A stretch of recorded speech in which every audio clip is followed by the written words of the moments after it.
Hey everyone, we're going to be playing the control version of the Crystal Wisp deck, and we actually have one in our opening hand, which is great. So now we're just going to have to look for some stuff to accelerate to, and we actually get some nice targets.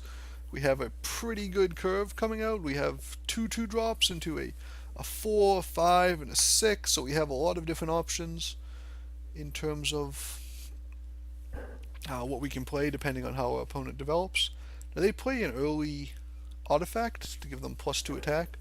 So we're most likely facing some kind of artifact combo, otherwise playing the 2 attack artifact is a little bit uncommon.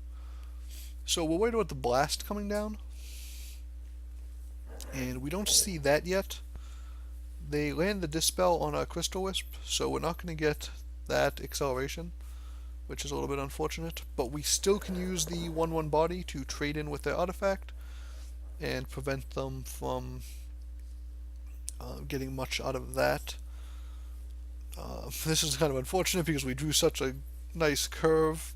Had we accelerated a little bit better, and we draw another Wisp a little bit late. So right here we're going to get hit with the Spine Cleaver on a Delotus, which is never good because now we're going to be on a clock for a little while, and we're going to have to clear off that Spine Cleaver ASAP because we don't want them to get the attack on, say, the Tombstone where it wouldn't even eat a charge. And we're just going to use our Chromatic Hold to dispel the Totem. This is kind of a loose Chromatic Hold, but they don't have anything else on the board, and the Totem is applying a decent amount of pressure to us. So our opponent spends most of their turn having to kill off our Tombstone, which is nice for us because it allows us to get the tempo back.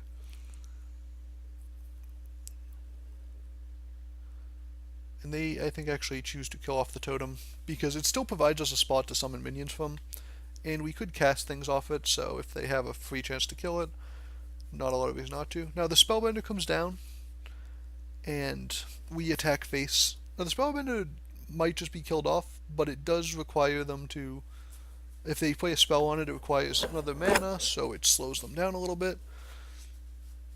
And instead, they're just going to be able to Falcius and then use the Bloodborne spell to deal 8 to it. So that got killed off rather easily. So we're going to try to just Dancing Blades the Falcius, and then continue to apply a little bit of pressure, getting him down to 7. And we want to do this because this gives us lethal. And we just heal ourselves up, just because we think they're playing an artifact deck, so we have to watch out for the combos that include the I think Time Maelstrom, which reactivates the general, or something to that effect. So right here they're able to play the Spine Cleaver, and we're just going to continue to play aggressively, ping off the Spine Cleaver, and get them down to 1 life. And getting them down to 1 life is pretty good because it means that they can't attack us without dying. And we're going to Healing Mystic up. So we're now at 12 life after our hit from the totem. So, okay, here they play the Falcius, so they can now attack us. And they do so. And then they do play the Time Maelstrom and attack us again. And then they have a curse to get us down to 2 life. And then the totem will ping us down to 1. So had we not played that Healing Mystic, had we gone for the, say, the Dark Nemesis, instead of the Healing Mystic and the Chaos Elemental, we would have actually lost the game there.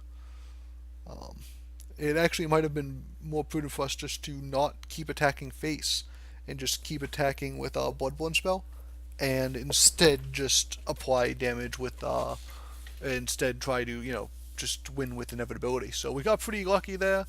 But you see we had a lot of control elements, even though our ramp got interrupted, and forcing them to use a Shroud on a 2-mana minion was very impactful because it let us stay equal in tempo for the most part. So we'll have one more game with the control version.